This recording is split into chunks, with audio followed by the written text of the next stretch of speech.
Welcome to Combat Sense Episode 3, Attacks from Behind. I'm Daniel Verkerke, and I'll be your host and instructor throughout this series. Combat Sense is a direct, undiluted approach to real-life combat. We analyze the most direct and simplistic ways to counter and defend against an attack. We take into consideration the mindset of an attacker and the most likely actions and response to various counters. The first steps in preparing oneself to develop a defense is awareness. We're not trying to teach a style or a system of movement here. Combat sense is more or less the common sense to self-defense. The demonstrations and explanations I cover here will inform and educate you to the most probable actions and reactions to your counters. This should inspire you to reassess and prepare yourself for what may really happen in a life-threatening situation. Here in Episode 3, we'll be covering actions and reactions, combat sense defense, from various attacks from behind. So if your opponent comes to grab you in this situation, apart from your head button and flailing, if you wanted to take their center of gravity away from them, you just have to set between their legs, and at this point in time, he can't have that leg. So that would break that control of them, because they utilize their center of gravity to give them strength to pick you up, and once you take away their support, they don't have that anymore.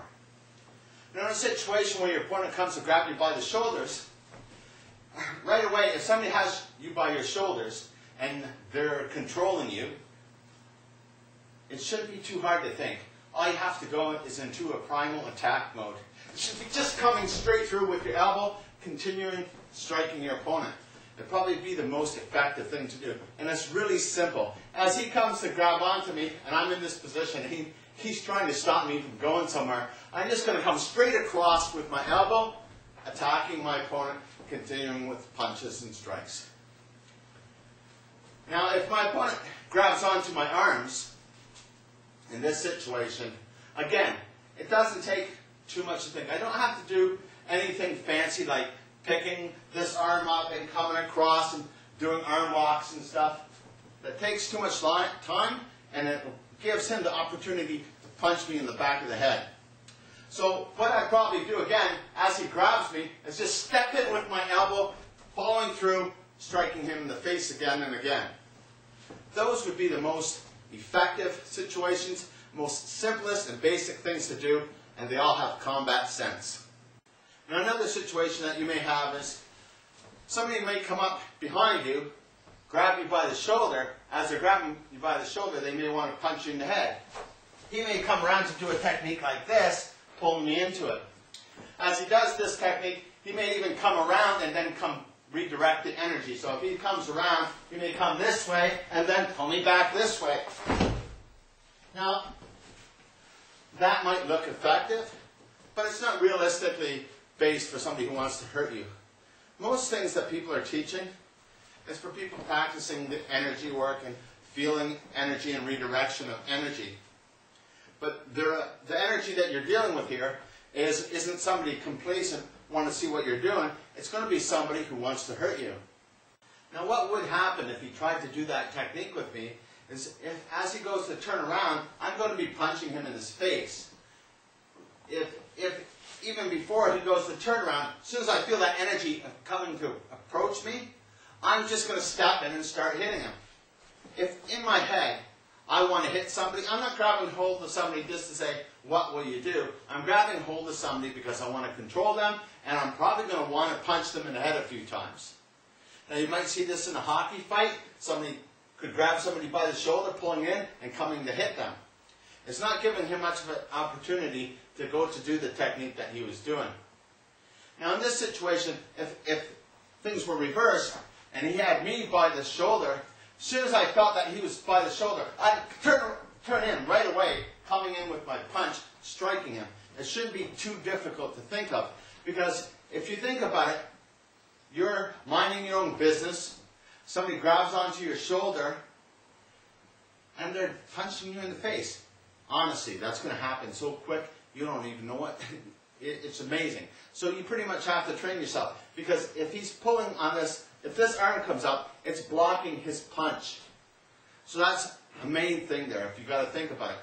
I'm turning, even if I wasn't hitting him, I'm turning in a manner to block the probability of somebody punching me. So when he grabs onto me and pulls me, I come in this position, blocking that punch. I can continue to hit him this way and go through him. If I wanted to grab him by the head and do something else to him, that's all fine. So you have to think of the most simplest things that make combat sense here. You have to develop a frame of mind so that you can utilize that. Here's another situation. Here, instead of grabbing on with my right hand on this angle from attack, coming to punch him here, I'm going to grab him with my left hand in this position because I'm going to punch him here. Now what some people might be inclined to do is to move in this position, taking me by the arm and putting me into an in-bent wrist lock, which may look fairly effective and smart because in this situation in slow-mo, as he goes to do his technique, he's trying to move away, intercept my arm, and put me in the wrist lock. Now, what's likely going to happen here is if I grab him by the shoulder and I'm feeling that I'm in control and I want to hurt him, if you have this in your mind, because that's what people don't account for. They don't put it into consideration what the person's mind is at who's attacking them. If my mind is attacking to be in control, when I grab a hold of him, I'm already ready to hit him if he doesn't comply to me. As soon as he goes to do a counter, I'm coming in and I'm going to start hitting him. There's not much he can do. The only time that these techniques will work is if somebody's grabbing you just to hold on to you and maybe ask you what time it was or something like that. Maybe something like that would work. But if my mindset is in a frame of mind to grab a hold of you and go, hey, where are you going? What do you think you're doing? And he goes to do that technique, I am going to come in and I'm going to start hitting him. Now, if things are reversed here, in this situation, your aggressor grabs you by the shoulder in this position and they're going to punch you. Again, as he comes, you should come in this position. You should know that here, as I'm turning, this hand should be coming. This arm will be coming. If you don't have time to make this arm come up to block like this, so you should turn in a manner to bring your elbow up like this, in this position. If you continue your turn, you'll be in a position to, again, if you wanted to strike your opponent in the face, if you wanted to do a palm strike, or poke him in the eyes, or take him down from the neck, it's all fine. So you can do quite a few things from there. Now, a few other things that you have to keep in mind is if you're being grabbed by the shoulder in this position, and you think that you're going to come in to do a technique, you're going to be punched. If I wanted to think that my arm was going to come out like this, and I'm going to take him into an arm bar, I'm going to be punched. If I wanted to think that I'm going to turn out like this, I'm probably going to be punched. So you have to think what would be the most effective thing to do. And in the basic of frame of mind, it should be, without being anything fancy, turn in, guard that self, guard that side of your head, cover it with your elbow. If you wanted to continue punching, you continue punching. It's the easiest thing to do and probably the most effective using combat sense. This concludes Combat Sense Episode 3. We hope to see you next week when we'll cover situations defending against the kicker. Until then, let combat sense be with you.